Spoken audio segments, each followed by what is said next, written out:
Alors la transition écologique, ce n'est pas un sujet nouveau à la FFB, ça fait 20, 30 ans qu'on travaille sur l'enveloppe du bâtiment, sur la décarbonation qui est maintenant en voie d'accélération avec cette réglementation environnementale 2020.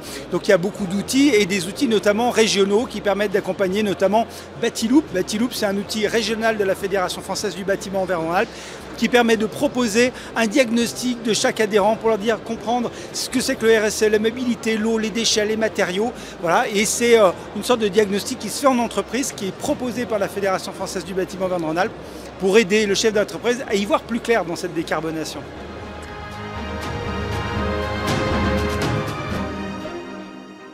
Et bien pour rester compétitif et accéléré, il faut d'abord bien comprendre ce qui se passe. Et il faut peut-être décortiquer toute la chaîne de décarbonation. Et là aussi, il y a des outils qui sont proposés. Il y a par exemple bâtisseur responsable pour dire comment on développe une pratique RSE pour la gestion des déchets, pour l'organisation de chantier, pour aller chercher des logiciels, des progiciels et comprendre où est-ce qu'on a des leviers de performance. Il y a des bâtis déchets. La REP est en train de se mettre en place, c'est pas facile, il faut qu'on comprenne comment ça se passe. Eh bien la REP, il faut l'expliquer, bâti déchets, c'est un outil aussi pour utiliser la REP de manière efficace. Et un panel d'outils pour bien comprendre. Et il y a aussi bâti carbone. On est dans une phase de décarbonation des bâtiments, dans son usage et dans sa conception. Bâti carbone, là encore, un nouvel outil pour comprendre comment on décarbone la construction ou la rénovation d'un bâtiment.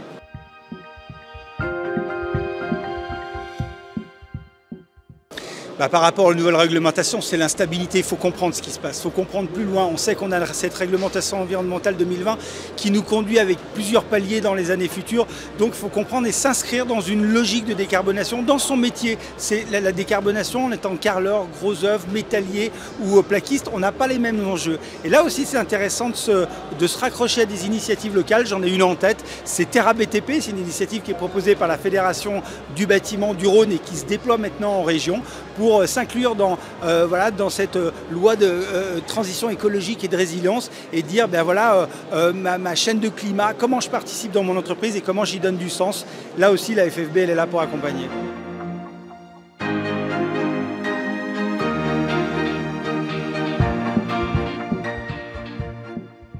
Alors, le risque pour une entreprise, c'est de se retrouver sans assurance, de ne pas être assuré pour ce qu'elle fait. Et dans le panel des techniques de construction liées à l'éco-construction, on peut se situer très rapidement dans ce qu'on appelle les techniques non courantes. Une technique non courante n'est pas assurée dans les contrats des entreprises, ça ne veut pas dire qu'elle n'est pas assurable. Il faut pour cela que l'entreprise se rapproche le plus possible en amont de son assureur pour étudier une acceptation spéciale de ces techniques non courantes par le biais, par exemple, d'une attestation nominative de chantier.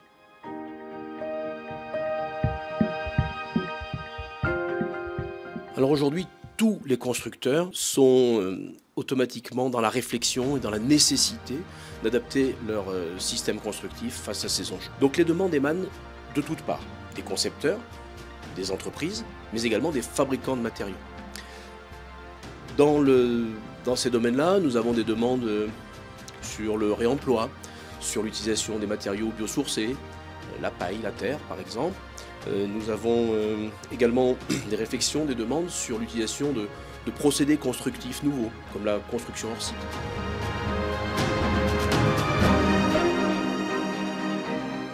La première des choses impératives est de se former.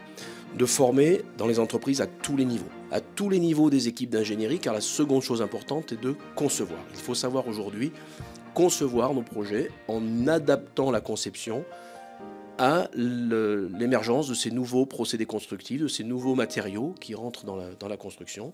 Donc bien se former, bien concevoir pour pouvoir réaliser des opérations pérennes.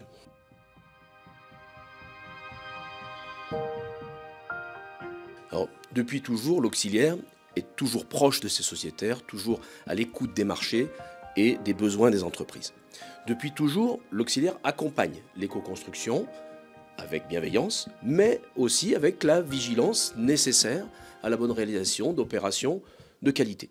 Par cette approche, l'auxiliaire contribue ainsi à son niveau au développement de la construction durable.